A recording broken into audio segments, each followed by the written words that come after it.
감사합니다. 참 잘 오셨습니다.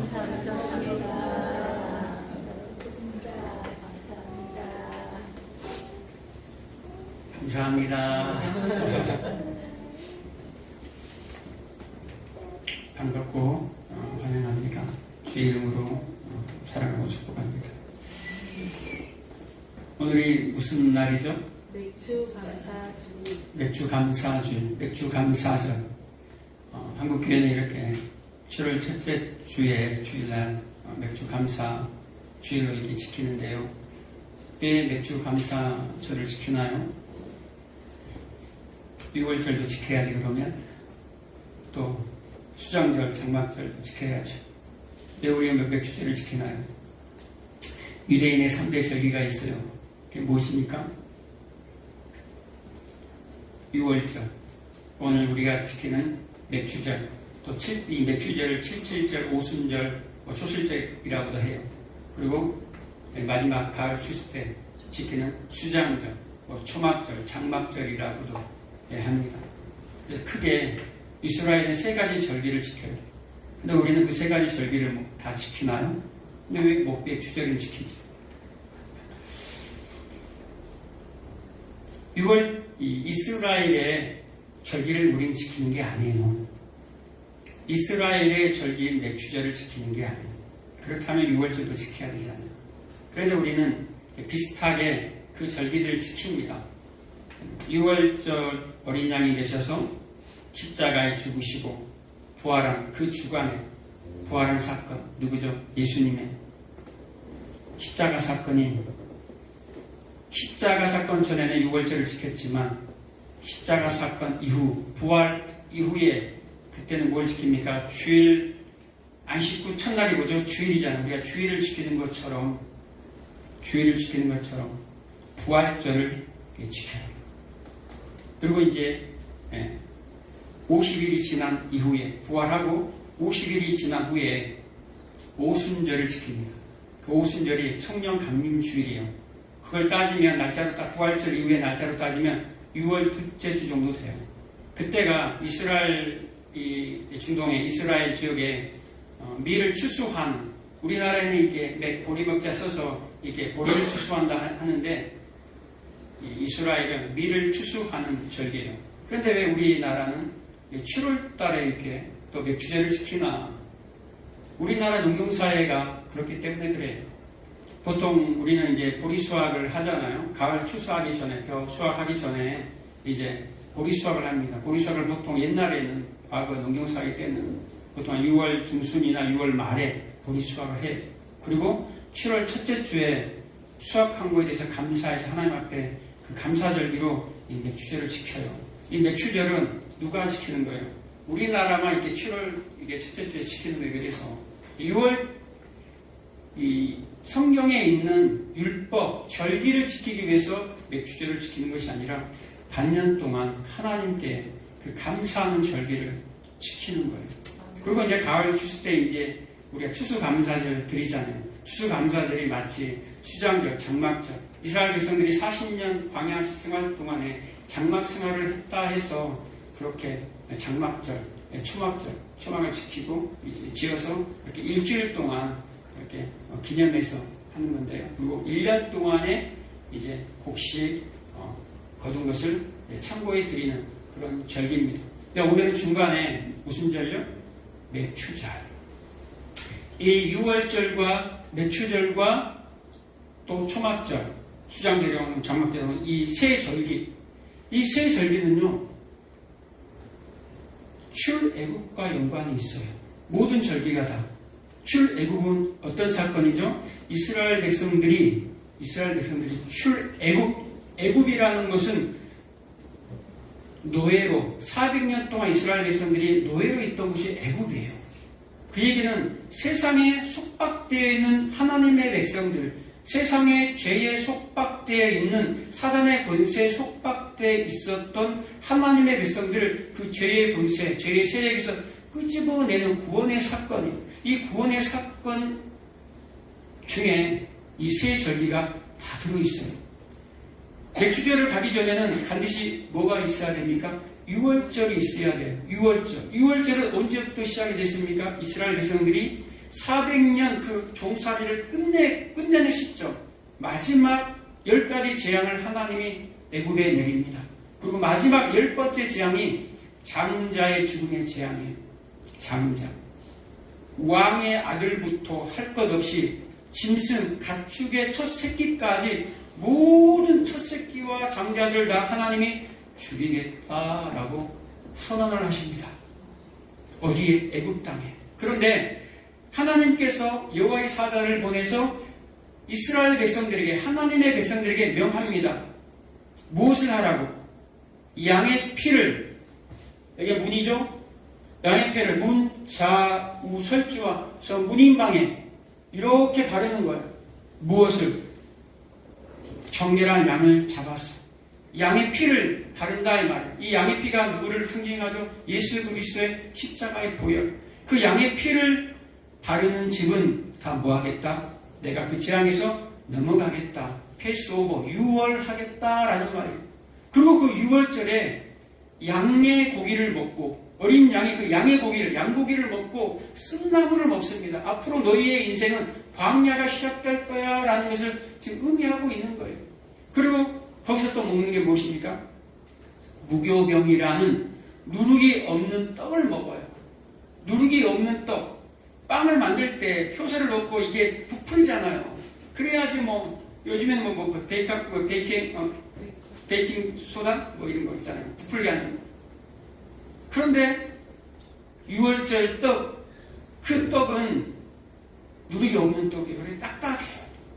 급하게 만들어서 급하게 먹어라 라는 말을 하고 있는 거예요. 근데 어떻게 먹습니까? 그들이 어떻게 지팡이를 서서 먹어요. 지팡이를 짚고 허리에 띠를 띠고 신발을 신고 지금 어딘가를 향해서 달려가려고 하는 그런 모습 가운데 고기를 먹고 쓴나물을 먹고 누룩 없는 떡을 먹어요. 이 누룩 없는 떡이라는 것을 고생의 떡이라고 얘기합니다. 이들이 이제 구원을 받았어요. 6월절을 경험하면서 패스오버 당했다 이 말이에요. 이들이 모든 재앙에서 넘어갔어요. 그런데 고생의 떡을 먹고 있는다 이 말이에요. 앞으로 너희의 삶은 구원받았으니까 이제 가나안이 열릴 거야. 구원받았으니까 이제 너희의 길은 평탄할 거야가 아니에요. 너희의 길은 고생이 시작될 거야 라는 말을 하고 있는 거예요. 여러분, 모든 애굽의 장자들이 죽고 애굽 사람들은 지금 슬픔에 여기저기서 곡소리가 나요. 왕의 아들, 바로 왕의 아들도 지금 죽었어요. 모든 신하들의 장자들도 다 죽었어요. 모든 애굽 백성들의 장자들이 다 죽었어요. 가축들도 다 죽었어요. 여기저기서 슬픔의 곡소리들이 들려요. 그런데 거기서 구원을 받았다 이 말이에요. 그런데 너희들을 천국으로 바로 이끈 것이 아니라 축복의 땅 가나안 땅으로 바로 이끌지 아니하고 어디로 이끌겠다라는 거예요? 광야로 이끌겠다라는 거예요. 준비되셨습니까? 광야로 출발할 준비가 되셨습니까? 이미 여러분들은 출발했잖아요. 그리고 그 광야를 지나고 있지 않아요. 내 말은 광야. 힘들지 않으세요? 저도 힘들어요. 그런데 기뻐요. 왜요? 그 광야에는 아무것도 없지만 성막만 있어요. 성막만. 하나님이 구하신 성막. 광야를 이스라엘 백성들을 광야로 보낸 이유가 무엇입니까? 400년 동안 노예 생활만 했던 이들이 어떻게 하나님을 알겠어요? 어떻게 하나님을 예배하는 방법을 알겠냐 이 말이에요. 여러분들이 예수 믿기 전에 세상에 있다가 교회에 왔어요. 어떻게 예배하는 방법을 알아요? 예배하는 방법을 배워야 된다. 그 하나님의 말씀을 듣고 하나님이 누구신가, 하나님이 어떠하시는 분인가 알아야 된다라는 거예요. 그리고 내가 어떤 존재인지를 알려주기 위해서 광야 40년을 하나님이 허락하셔요. 그리고 마침내 그 광야가 끝나고 가나안 땅으로 들어갑니다. 가나안 땅에 들어가자마자, 그 약속의 땅이잖아요. 가나안 땅에 들어가자마자 첫 곡식 수확을 하는데요. 그 첫 곡식 수확을 거두어서 가장 좋은 것으로 하나님 앞에 첫 예물을 드립니다. 그것이 무엇입니까? 맥주절의 시작이에요. 맥주절의 시작. 그리고 뭐가 끊기죠? 40년 동안 있었던, 40년 동안 기적을 경험했던, 40년 동안 광야의 기적이 무엇입니까? 대표적인 기적 하나. 만나와 메추라기가 내려졌다는 것. 광야에는 아무것도 없어요. 이들은 농사도 못해요. 아무것도 먹을 게 없어요. 뭘로 연명했습니까? 메추라기, 만나로 연명했어요. 그런데 여러분, 그 광야에서 그 만나는요, 기적이었어요. 이야, 이것이 무엇인고, 이것이 무엇인고 라는 뜻이 만나요. 이야, 이것이 무엇인고, 이것이 만나라니까요. 만나가 맛있었을까요? 안 먹어봐서 모르겠어요. 근데 맛있었을 것 같아요. 왜요? 배고프잖아요. 3일만 굶어봐요. 뭘 갖다 줘도 다 먹었죠. 그 기적을 경험하고 우와, 할렐루야, 하나님 감사합니다. 근데 그 기적이 얼마 못 가요. 그 기적이 얼마 못 간다 이 말이에요. 그 기적이 금방 원망하고 불평하고.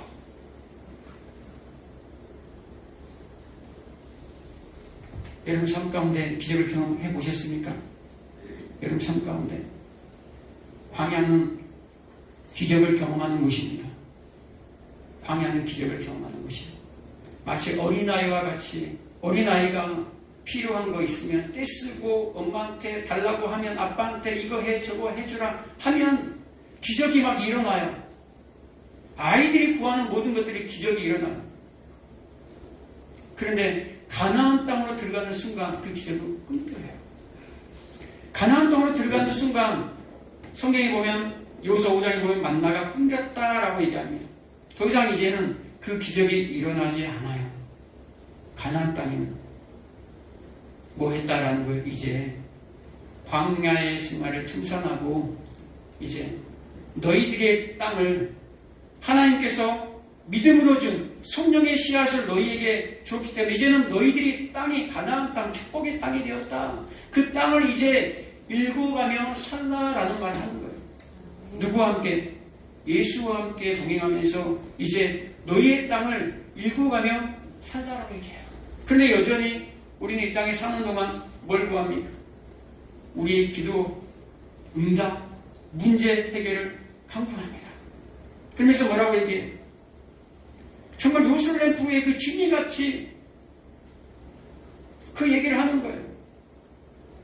그런데 하나님은 지금까지 광야 가운데 너희에게 반석을 쳐서 물을 내게 하고 수많은 기사와 이적을 했지 않느냐. 이제는 성숙한 그리스도인이 되어서 너희 땅을 가꾸기를 바란다라는 마음인 거예요. 어린아이가 이게 성숙했는데 어린아이가 자랐는데 여전히 엄마한테 쫓아다니면서 달라달라고 하면 그 부모 마음이 어떠하겠는가라는 말이에요. 이제 어느 정도 컸으면 순종할 줄도 알고 책임질 나이가 됐다라는 말이에요. 우리의 믿음의 성장 과정인 거예요. 가나안은 천국도 아니에요. 천국을 상징하는 거지만 하나님의 나라를 상징하지만 이제 시작이다라는 말을 하고자 하는 거예요. 광야에 어떤 이는 광야의 삶을 지납니다. 어떤 이는 정말 기도하는 것마다 막 응답이 되는 거예요. 초신자들 그런 일이 많이 있잖아요. 예수를 처음 영접할 때, 믿을 때에 하나님께서 이끄시는 거예요. 그 믿음대로. 그런데 시간이 흐르고 가나안에 정착하는데도 불구하고 광야의 삶에 있었던 그 원망과 불평을 하기 시작하는 경우들이 많아요. 그것은 뭡니까? 기적을 기적으로 여기지 않는 거예요.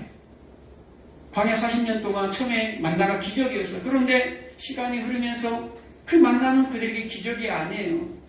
일상으로 변해버렸어요. 매일의 일상으로. 그러니까 그 기적을 감사하지 않아요. 그래서 원망하고 불평하다가 40년 동안 그 1세대들이 다 죽어요. 가나안 땅을 경험하지 못해요. 들어가지 못하고 다 죽어요.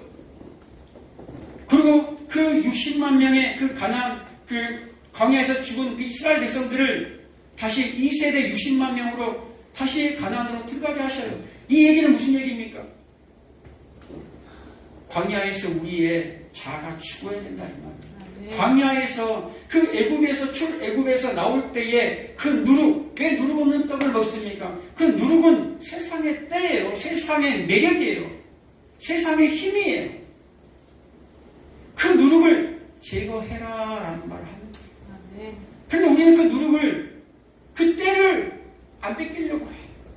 하나는 그 때를 벗기려고 하는데 이스라엘 백성들을 출애굽을 했어요. 하나님께서 강제로, 어릴 때는 강제로 끌고 와요. 강제로 내 새끼니까 데리고 올 수 있어요. 근데 이 아이가 조금 크면 반항하기 시작해요.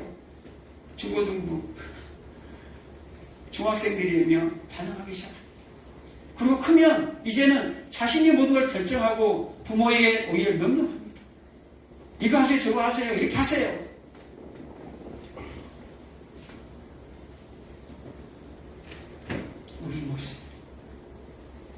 우리 모습.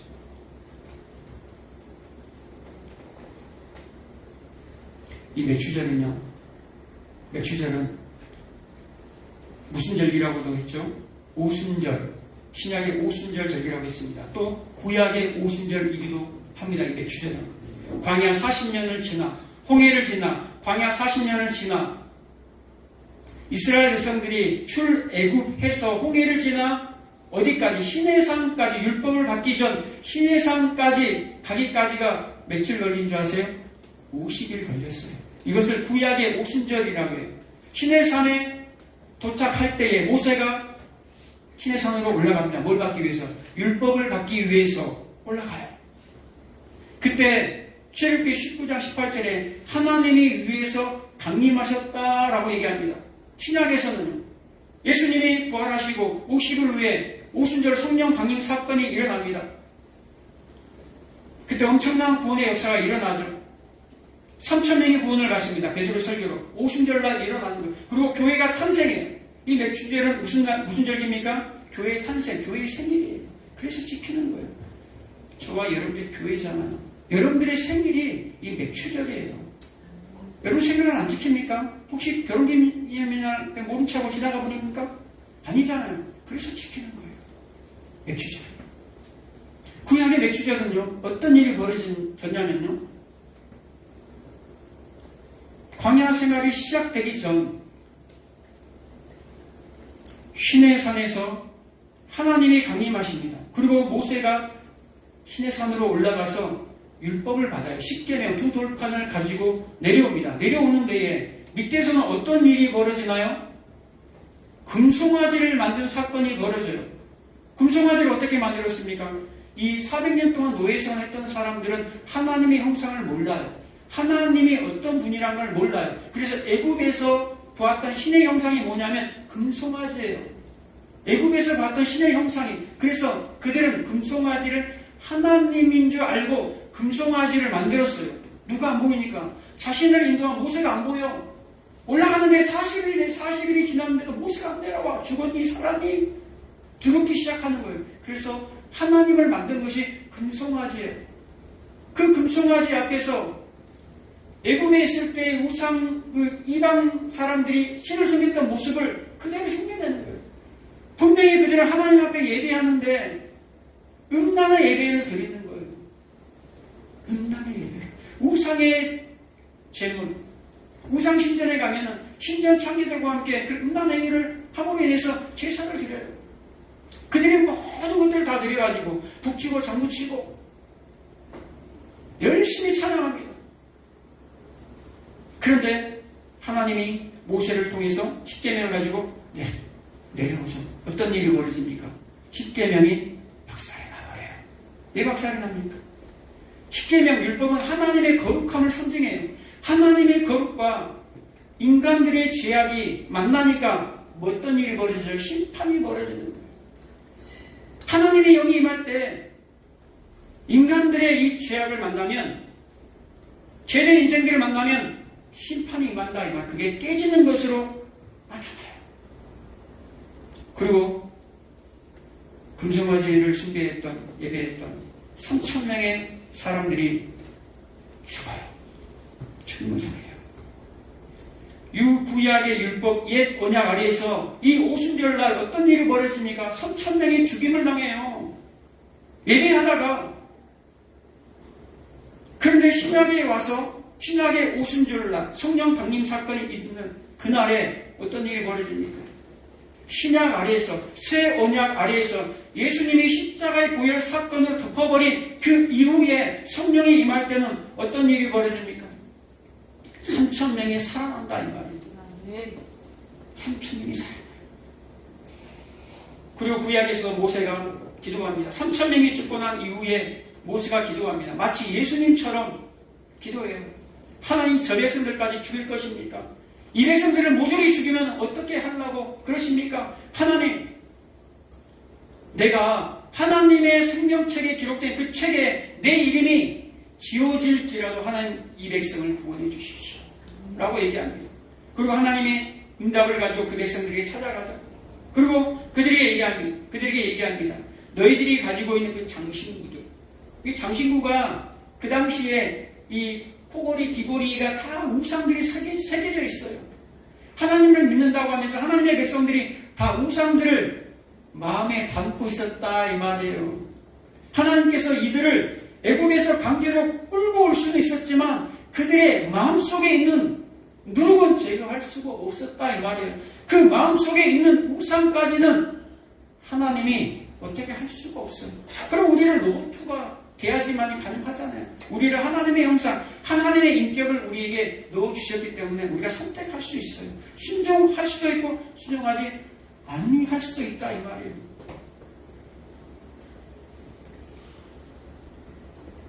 그 세상의 때를 제거해라. 그 누룩을 제거해라. 그 장신구, 금과 은으로 되어 있는 그 우상으로 되어 있는 그 장신구를 너희의 몸에서 떼어라 라고 얘기합니다. 그리고 그들이 가지고 있는 모든 금과 은으로 된 우상들, 장신구들을 다 꺼내서 묻어버려요. 다 버려두고 어디를 향해 갑니까? 가나안을 향해서 출발합니다. 이것이 맥추절이에요. 이것이 오순절이에요. 신약의 교회의 시작인 것처럼 구약의 이스라엘 백성들도 맥추절의 그 시작이 가나안으로 출발하는 여정의 시작이었다라는 말이에요. 여러분의 삶 가운데 어떤 사람들은 광야에 같이 기적도 일어나면서 하나님을 경험하면서 살아가는 사람들이 있습니다. 또 어떤 사람들은 그 광야를 지나서 가나안 땅에 입성해 이 맥추절을 지나 하나님 나를 향해서 긴박하게 유월절을 지켰던 그 이스라엘 백성들처럼 긴박하게 죄에서 떠나는 것은요 긴박해야 합니다. 죄를 가지고 구원을 받은 상태에서 너무 안일하게 여유있게 있으면요 세상의 안일과 세상의 태평 속에 빠져버려요. 그러면 어떤 일이 벌어집니까? 심판이 임한다 이 말이에요. 심판이. 지금 아무 일도 안 일어났다고요? 아니요. 여러분 인생 가운데 여러분이 하나님의 사람들이라면 반드시 찾아와요. 왜요? 그것을 가지고는 하나님의 나라에 들어갈 수가 없기 때문에 여러분들이 하나님의 사람이라면 하나님이 반드시 철장을 가지고 그 질그릇을 깨트리러 와요. 우리가 질그릇이잖아요. 질그릇을 깨줘야 돼요. 깨져야지만이 그 안에 빛이 드러나요. 그 빛이 누굽니까? 바로 여러분 안에 있는 예수 그리스도. 여러분 통해서 누가 드러납니까? 예수님이 드러나는 거예요. 그게 이 맥추절의 시작이에요. 가나안의 삶을 살아가는 시작이다 이 말입니다. 맥추절을 맞이하여서 그냥 어떤 종교적인 절기를 우리가 지킨다, 그냥 반년 동안 감사했다, 그것이 아니라 여러분 항상 감사하시기 바랍니다. 내 삶 가운데 어떤 꼭 감사할 일이 생겨야만 감사하는 것이 아니라 감사할 수 없는 상황에서 사실 감사하는 거예요. 이스라엘 백성들이 아무것도 없어요. 이제 만나가 안 내려요. 이제 첫 수확 가지고 없어요. 풍성해서 되는 것이 아니에요. 없는 와중에 첫 것을 하나님 앞에 드리는 거예요. 처음 것을 하나님 앞에 드리고 처음 것을 드렸다라는 것은 장자를 드렸다 이 말이에요. 장자를 드렸다라는 것은 나의 전부를 드렸다라는 거예요. 향유를 드린 마리아처럼 자신의 전부를 드렸다. 나를 드렸다. 아멘. 여러분들 드리는 맥주절이 되시기 바랍니다. 아멘. 영원한 맥주절이 되시기 바랍니다. 아멘. 기도하겠습니다. 하나님